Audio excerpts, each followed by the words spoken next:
nos habló muy bien de estadísticas y datos mundiales sobre los errores de medicación. Aquí, para continuar un poco con esto, yo quiero comentarles en este libro, que igual ya nos habló de errar es humano, hay unos datos muy interesantes. Entre ellos dice que los errores relacionados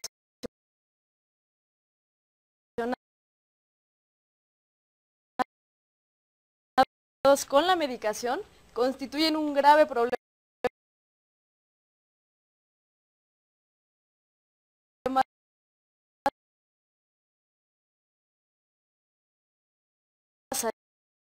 sanitario con importantes repercusiones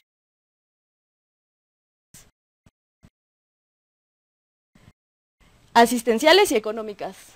Si ven,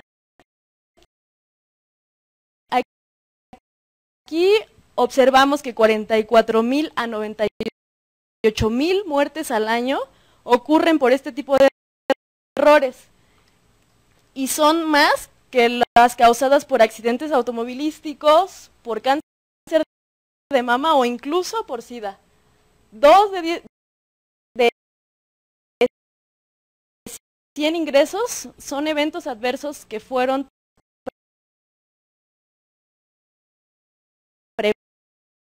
prevenibles.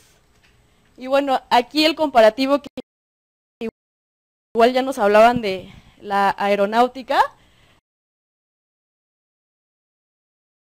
La probabilidad de que un pasajero salga lastimado en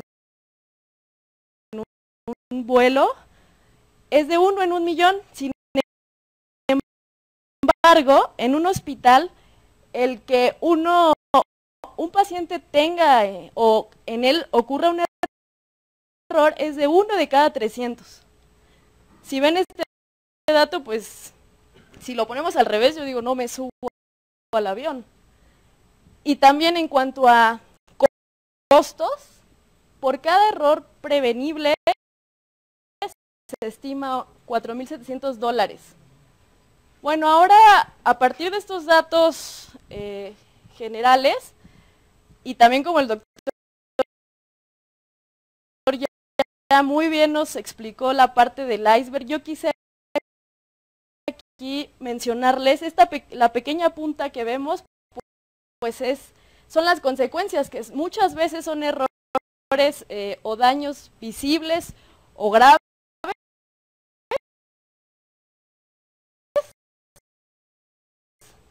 incluso letales. Y pues por lo mismo son fáciles de identificar y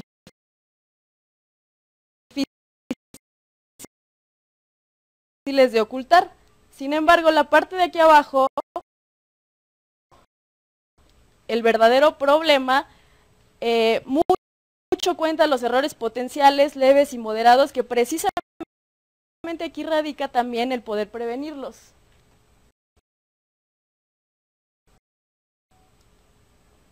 Bueno, y ahora aquí para ustedes, ¿qué hay con la parte de anestesia?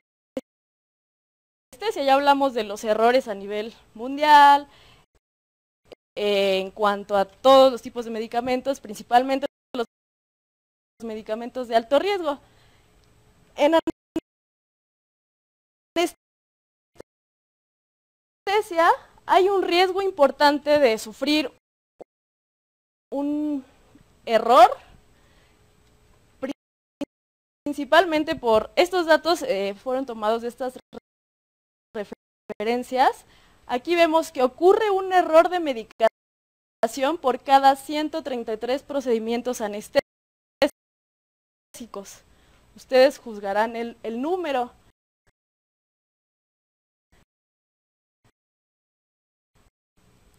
Esta otra parte, la proporción de errores que causa efectos adversos es mayor en esta área comparado con otras. Y nos preguntamos por qué es esto. Pues es por el tipo de medicamentos que se utilizan, son medicamentos de alto riesgo y son los que el pan de cada día para todos ustedes. Se estima también que 1 de cada 20 errores registrados en la parte de anestesiología es grave y 1 de cada 250 resulta mortal. Aquí en este otro dato, que casi no se ve muy bien, se enfocan a la parte de errores en cuanto a el envasado, al etiquetado. Y precisamente a nivel mundial han salido una serie de recomendaciones de las que vamos a hablar más adelante. Este es el proceso de uso y gestión de medicamentos, como ustedes ya lo conocen, es un largo proceso que para los médicos o las enfermeras no se limita a la parte de solo administrar o a la parte de dosificar, etc. Va desde la selección, procuración de los medicamentos en un hospital, el almacenarlos, la parte de la prescripción por los médicos, transcripción en el caso de los residentes. Si ven, es un largo proceso. La dispensación, la preparación, hasta que llegamos a la parte de la administración. Aquí, como se los puse aquí, es la última oportunidad que tenemos para detectar un error antes de que le llegue al paciente. Una vez administrado el medicamento, pues ya no hay marcha atrás. Posteriormente, pues tenemos la eficacia y seguridad, que también aquí va de la mano con los efectos adversos de los propios medicamentos, y educación al paciente. Este es el proceso de uso de medicamentos de manera general, como todos lo conocemos, pero las fases de mayor riesgo en el área de anestesia van a ser estas. La parte de preparación, ustedes bien lo saben, en los quirófanos. La parte de administración, hay falta de estandarización, no hay protocolos. También la parte de etiquetado, que es hablar de algo que no existe. Si bien nos va, como comentaba el doctor, decimos, ay, en la jeringa de 1 mililitro tengo tal medicamento, en la de otro tengo otro, o en la bolsa de un lado tengo este medicamento y en este otro el antagonista o algo así. Y las vías de administración. Entonces, hay una falta de estandarización de estos procesos y es a lo que nos vamos a enfocar.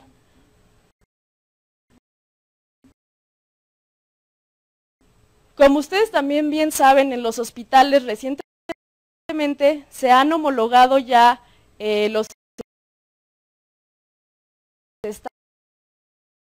estándares de acreditación por la Joint Commission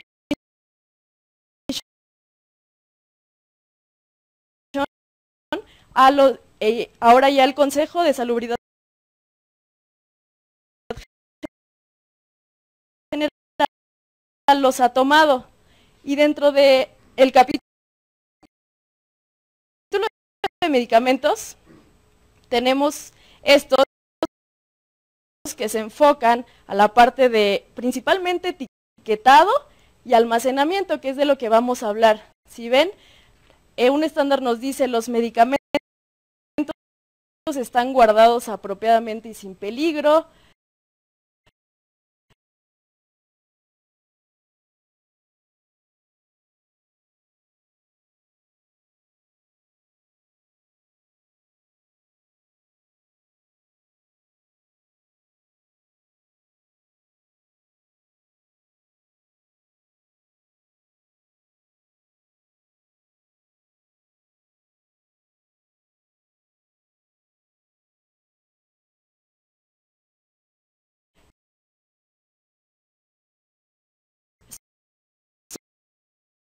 Son los medicamentos que son utilizados, deben estar etiquetados con precisión, especificando el contenido, la fecha de caducidad, etcétera.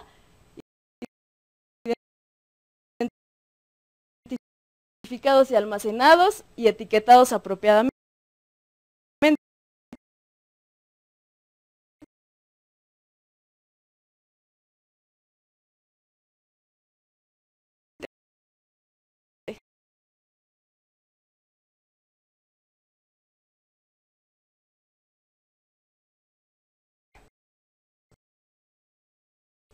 Y realmente, de esto, ¿cuánto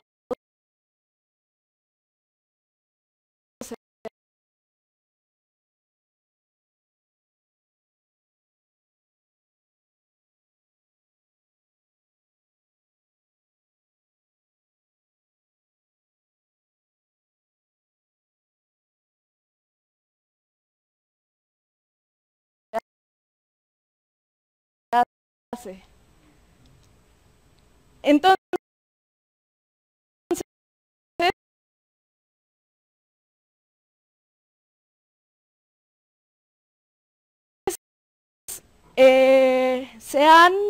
estas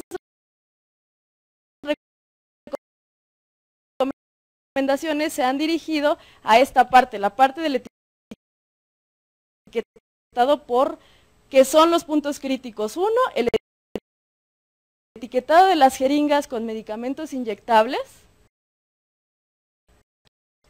La otra parte, los envases también con este tipo de medicamentos. Y por último, el etiquetado de las vías de administración.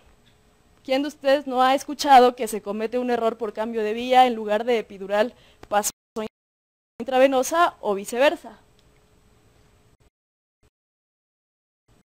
Por lo tanto, hay diferentes organismos que se han preocupado por emitir recomendaciones. Entonces, en 2000, a partir de este año, en enero, el CENSAR, que es el Sistema Español de Notificación, Seguridad, Anestesia y Reanimación, junto con el Instituto para Prácticas Seguras de la Medicación, y usando también referencias de la Joint Commission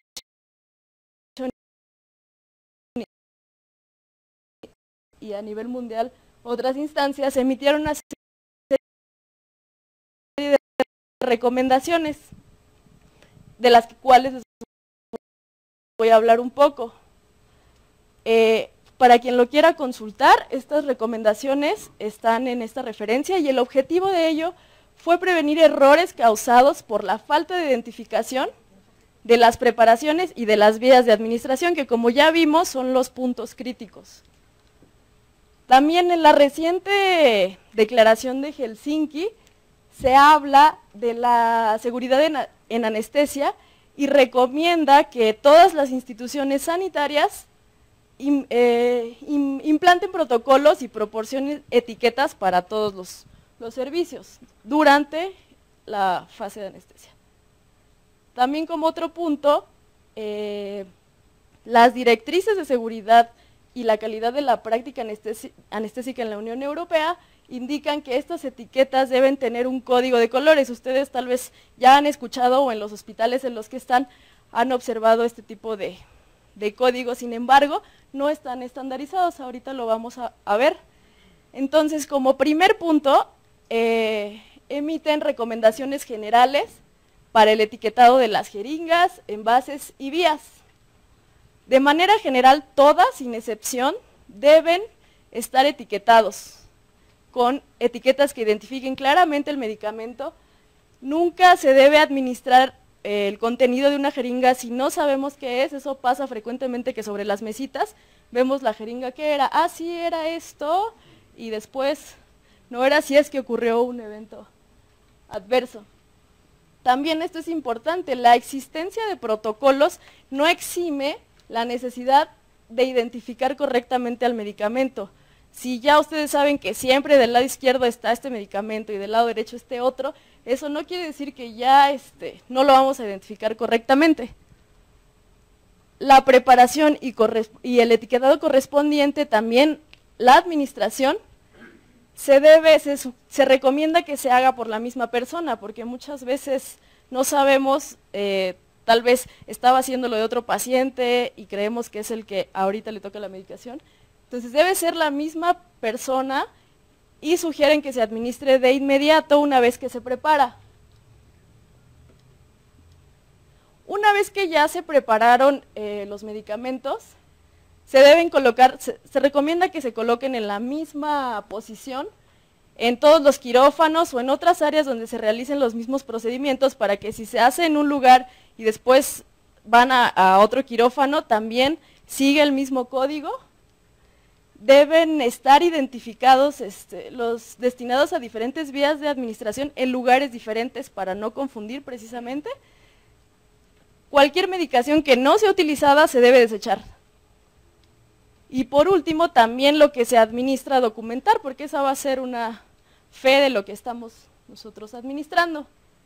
Y como recomendaciones complementarias manejan la doble verificación, como bien decía el doctor Carrillo, que si en el McDonald's nos dicen, le repito la orden, y es un alimento, y siempre repiten todo, desde el alimento, la bebida. Entonces, ¿por qué no hacerlo con los medicamentos y más medicamentos que son de alto riesgo? Por otra parte, en cuanto a las jeringas, esta serie de recomendaciones ya nos especifican, incluso las etiquetas, cuánto deben medir, qué colores deben llevar, y ahorita les voy a hablar de esto. Deben tener este tamaño, longitud, que el adhesivo no se despegue, el papel adecuado para poder escribir sobre ellas. El color, ahorita lo vamos a ver, se deben ajustar a una escala de colores que se llama Pantone, algo así como, no sé si alguno lo haya escuchado, pero mundialmente ya se estandarizó. Es una gama de colores, que el amarillo número 10, el rojo 181, porque en el mundo así se van a etiquetar esos medicamentos y así ya se hace.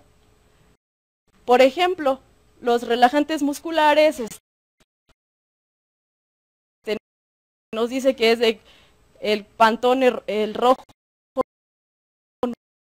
número tal, y los antagonistas se identifican con líneas diagonales de 1 milímetro intercaladas con líneas blancas para poderlos identificar.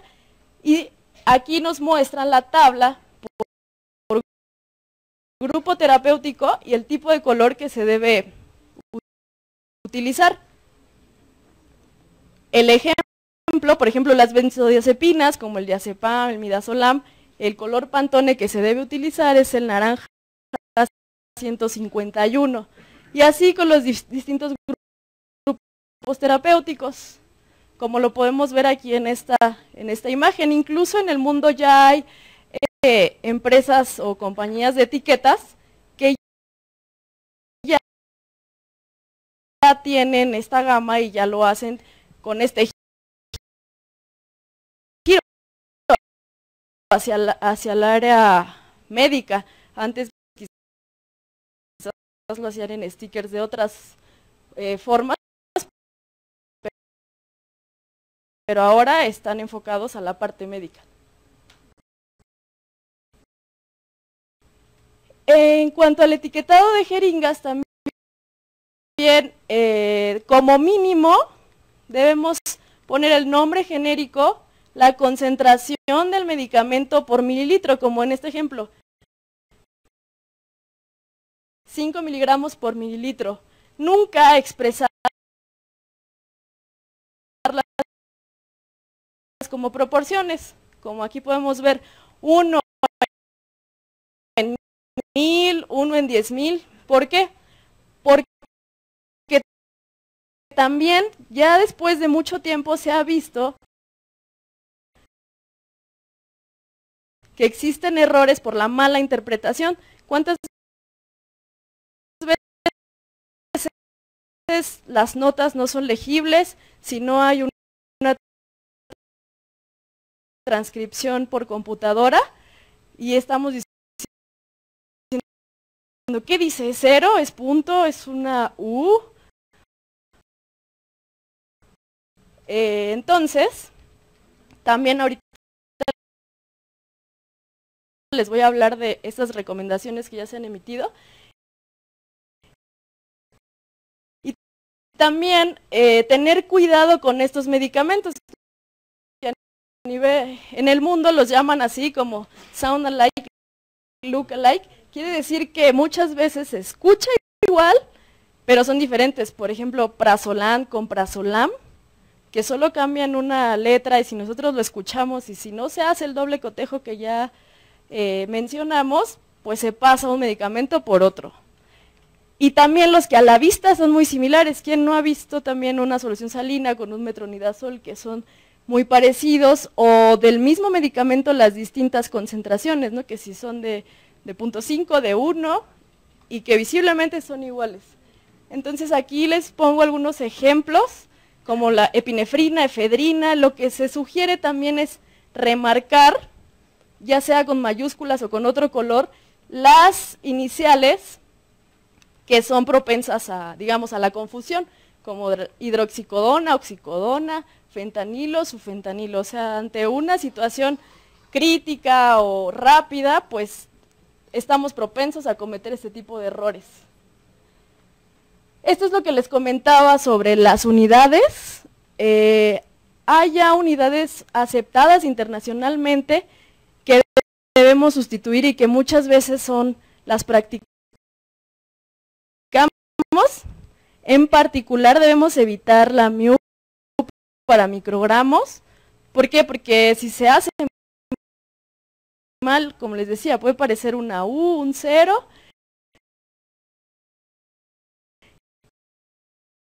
y se emplean en su lugar también microgramos, o de preferencia la palabra completa, porque igual este microgramo, si escriben mal, se piensa que son miligramos y ocurre un error. También evitar, por ejemplo, el uso de cc, de centímetros cúbicos, para referirnos a los mililitros.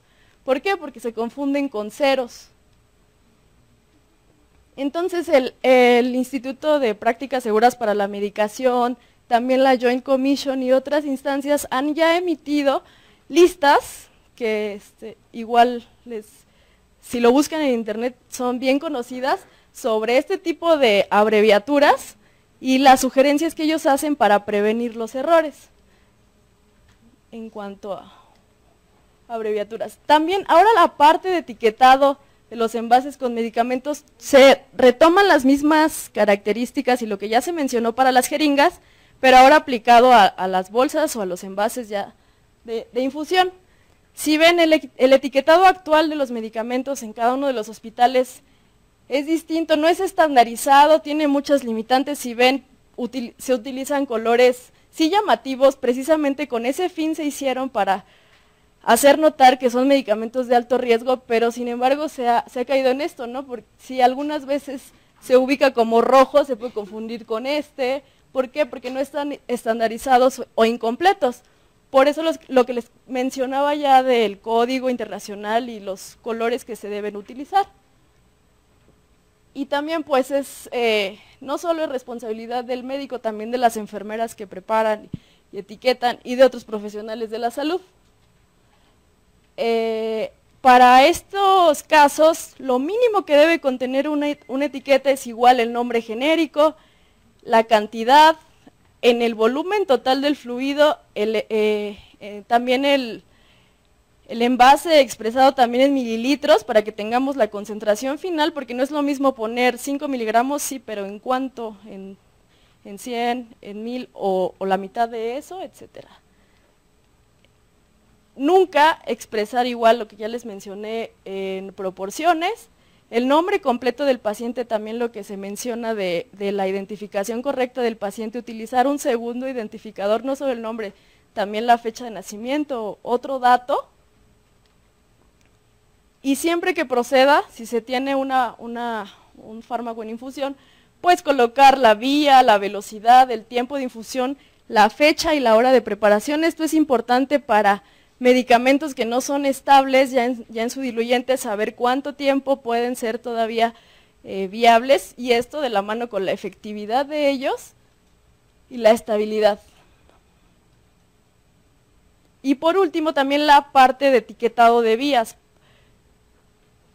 se deben identificar todas las líneas y accesos, hacen énfasis en estas, epidural, intratecal e intraarterial.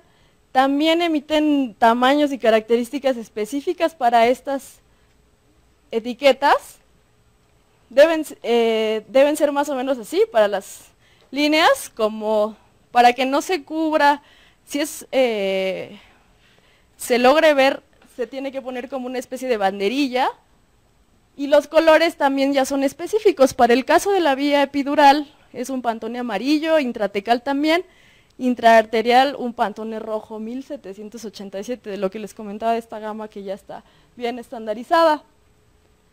Y a la hora de colocar la etiqueta, se debe poner no solo una o en la bomba o en la bolsa donde se prepare, sino en el extremo proximal, que es el lado donde está el paciente, el extremo también distal, en el envase, y además de eso la bomba de infusión.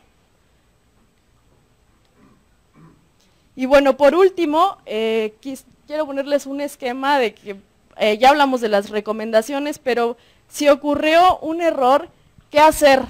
Como decía ya el doctor, siempre queremos ocultar lo negativo, pero pues primero lo que se debe hacer es de inmediato revisar al paciente, que es lo que importa, revisión clínica, después notificar de inmediato, bueno, en este caso al médico responsable de adscrito o si son ustedes mismos, realizar las acciones necesarias para minimizar el daño, para si se puede revertir el efecto dependiendo del medicamento que se haya utilizado.